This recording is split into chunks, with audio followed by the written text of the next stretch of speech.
Di antara sunnah-sunnah yang dilupakan oleh ramai manusia ialah sunnat salat duha. Salat duha salah satu salat yang disukai oleh Allah Subhanahu wa taala, salah satu amalan yang dicintai oleh Rasulullah sallallahu alaihi wasallam. Salat yang dikerjakan oleh seorang pada waktu duha, sekurang-kurangnya 2 rakaat. Allah Subhanahu wa taala jelaskan di dalam Al-Quran tentang kemuliaan salat yang dikerjakan oleh seorang pada waktu tersebut dengan firman-Nya wadduha wal laili idza saja.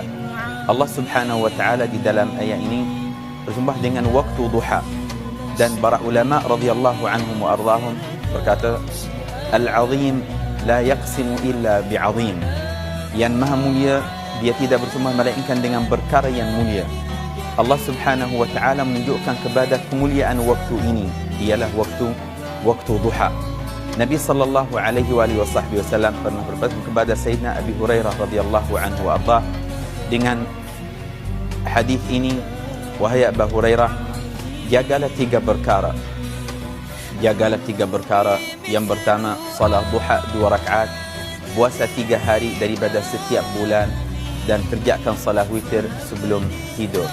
Sayyidina Abi Hurairah radhiyallahu anhu warḍah berkata, "Awsani habibi, kekasihku telah mewasiatkan aku dengan 3 perkara. Salat duha 2 rakaat, witir sebelum dia tidur, dan puasa 3 hari daripada setiap bulan."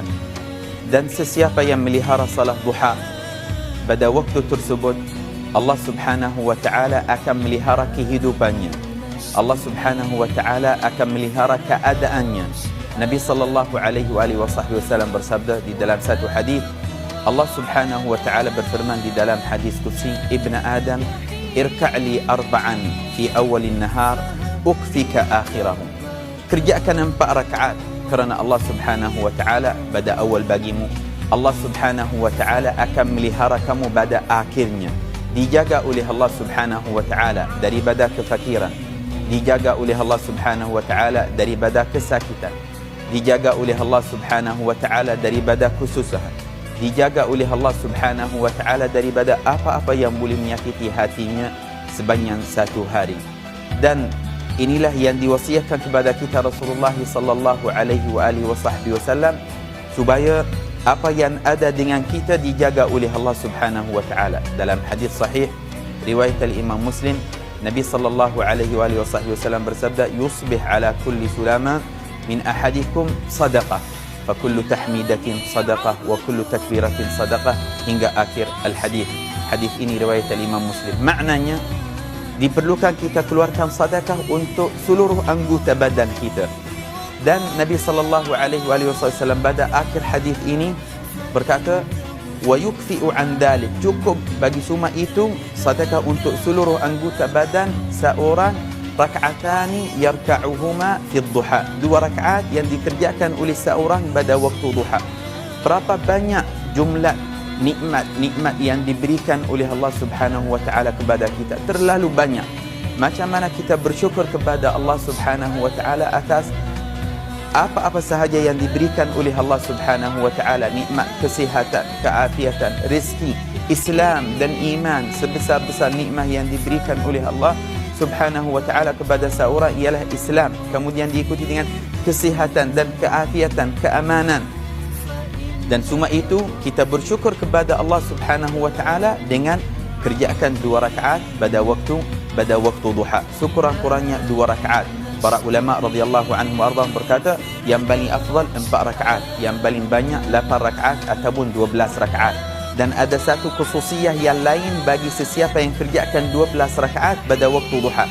Dalam hadis riwayat al-Imam At-Tirmidzi, Nabi sallallahu alaihi wasallam bersabda, barang siapa yang kerjakan 12 rakaat pada waktu duha kerana Allah Subhanahu wa taala, banallahu lahu qasran fil jannah, Allah Subhanahu wa taala akan bina untuk dia satu istana daripada emas di di dalam syurga Allah Subhanahu wa taala. Masya Allah, tabarakallah. Satu istana bayarannya 12 rakaat pada waktu duha. Kita sumana Allah Subhanahu wa taala murahkan rezeki kita, sama ada rezeki jusmani ataupun rezeki rohani, rezeki zahir dan rezeki batin. Kita nak Allah Subhanahu wa taala melihara kehidupan kita, keluarga kita. Marilah kita sama-sama beramal dengan sunnat Nabi Muhammad sallallahu alaihi wasallam supaya Allah Subhanahu wa taala melihara semua itu insya-Allah taala. Mudah-mudahan insya-Allah ibadah kita, amalan kita dijaga oleh Allah Subhanahu wa taala. Amin, Allahumma amin. Walhamdulillahirabbil alamin.